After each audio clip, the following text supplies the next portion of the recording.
Bismillahirrahmanirrahim. Assalamualaikum warahmatullahi wabarakatuh. Anak-anak Ibu, hari ini Ibu akan menjelaskan tentang pertemuan satu kemarin, yaitu tentang fungsi. Di sini kita akan mengenali 3 istilah, yaitu relasi, pemetaan atau fungsi, dan korespondensi satu-satu. Oh iya, materi ini sebenarnya sudah kalian pelajari di kelas 9, kalau tidak salah, waktu SMP kalian sudah pelajarin atau malah justru kelas 8. Nah, di sini relasi itu apa? Relasi itu hubungan. Nah, nanti hubungannya gimana? Oh, hubungannya itu nanti akan dinyatakan dengan pasangan terurut. Misalnya ya, di sini ibu kita punya gini 2,1. Terus ada lagi 6,3.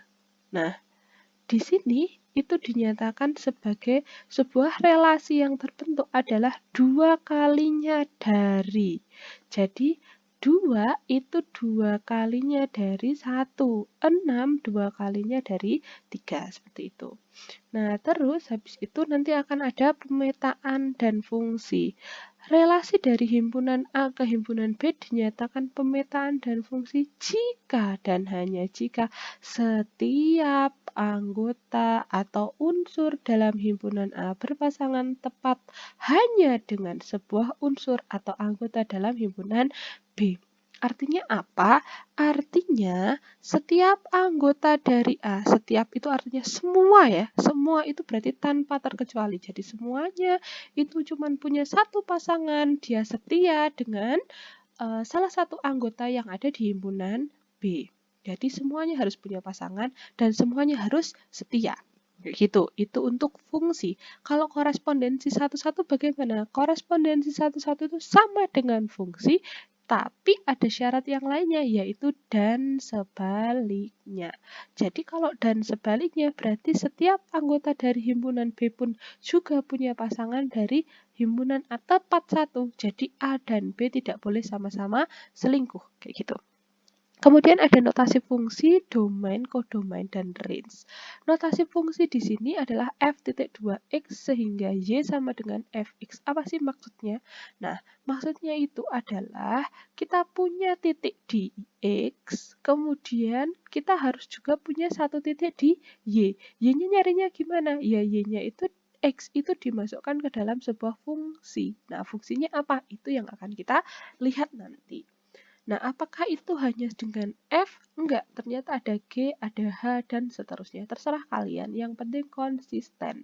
Kalau di depan G, ya belakangnya juga G. Kalau di depan F, ya belakangnya juga F. Kalau ini dinyatakan X, ya belakangnya juga X, yang dalam kurung juga X, kayak gitu.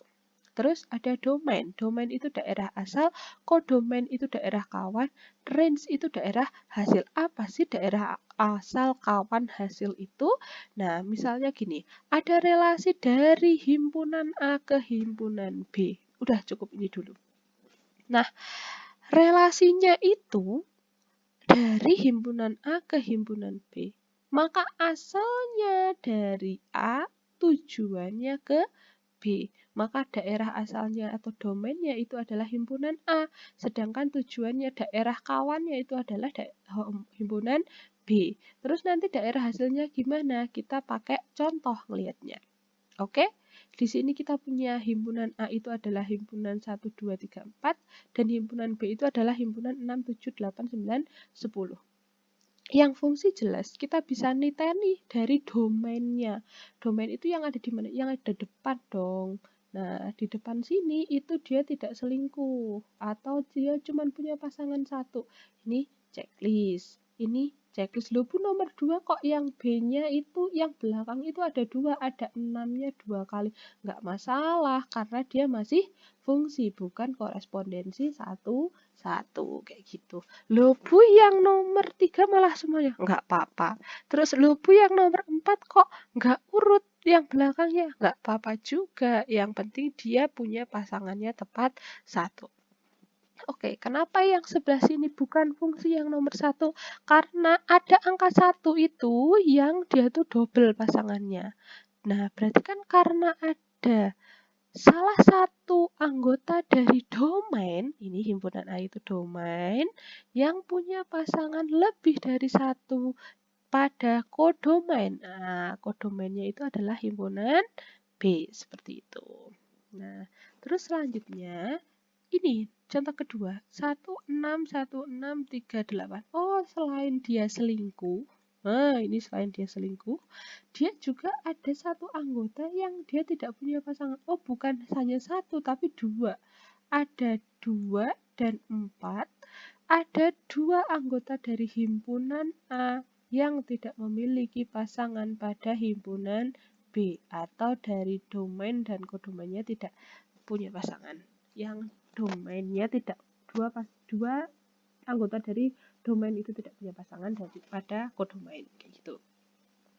Terus yang nomor ini gimana? Nomor 3 ini kok kayak gini? Kok ternyata ini cuma tipu-tipu? Nah, karena dimintanya adalah relasi dari A ke B, ya urut A ke B, himpunannya yang ada di depan sini ya A dulu, baru nanti B, kayak gitu, bukan kebalikannya. Oke. Nah, terus sekarang kita langsung ke contoh domain, kodomain, dan range-nya biar jelas. Jika diketahui himpunan A adalah himpunan 1, 2, 3, 4 dan himpunan B adalah himpunan 6, 7, 8, 9, relasi himpunan A ke himpunan B dinyatakan sebagai fungsi berikut ini. Nah, kita lihat ini sudah jelas fungsi, aman berarti. Nah, kalau aman kita lihat domainnya. Domain itu daerah asalnya. Berarti kan semua himpunan A ini termasuk domain. Kayak gitu ya. Terus kodomain itu adalah daerah hasil.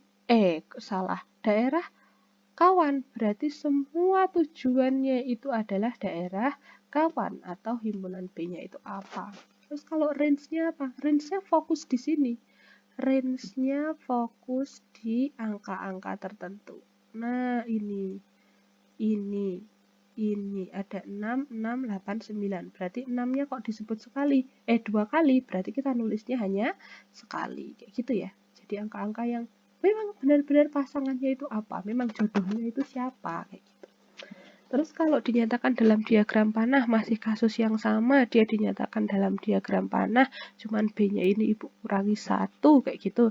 Nah, yang penting itu depannya sini, kodomainnya itu nggak selingkuh. Nah, kalau contoh yang ada di sini, dia jelas bukan fungsi. Kenapa? Karena anggota A yang memiliki pasangan lebih dari satu pada anggota B. Ada anggota A yang memiliki pasangan lebih dari satu, kayak gitu. Terus kalau dinyatakan dengan rumus, contohnya yang seperti ini.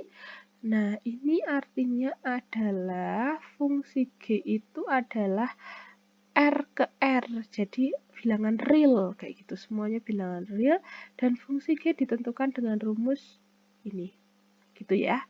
Terus disuruh mencari G min 3. Nah, di sini Gx sama dengan X kuadrat dikurangi 2X dikurangi 3, G min 3. Berarti jelas bahwa posisinya X ini digantikan dengan min 3 atau negatif 3.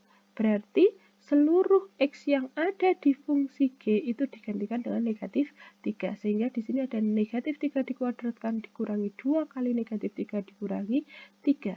Sehingga kita punya G negatif 3 itu sama dengan 9 ditambah 6 dikurangi 3. G negatif 3 sama dengan 12, kayak gitu. Bu, kalau yang contoh yang B itu kan tentukan range jika domainnya itu ini loh yang kayak gini, kayak gitu. Ini dinyatakan dengan simbol kayak gitu ya. Jadi ini adalah X sehingga negatif 3 kurang dari sama dengan X kurang dari 4 sehingga dengan X itu adalah elemen dari bilangan bulat atau anggota dari bilangan bulat, maka kita definisikan dulu sebenarnya domainnya itu berapa. Setelah ketemu nanti dimasukkan ke rumus, seperti ini contohnya, ketemu range-nya berapa, kita list. Ini domain itu sebagai X, dia sebagai X, ini dia sebagai Y-nya. Nah, itu. Jadi ketemu, dihubungin garis, jadilah grafik. Latihan soalnya 1, 2, 3 itu udah Ibu contohkan mirip-mirip. Meskipun nanti misalnya kalian gambar, Bu kok yang ini tuh jelek banget gambarnya, nggak apa-apa. gitu. Terus yang nomor 4 itu eksplorasi, karena ibu minta grafik yang mana yang merupakan fungsi kayak gitu. Padahal ibu nggak pernah ngasih contoh ya, ya nggak apa-apa, itu buat eksplorasi kalian. Mungkin sekian penjelasan dari ibu, semoga jelas. Kalau misalnya belum jelas bisa ditanyakan via WA atau Classroom.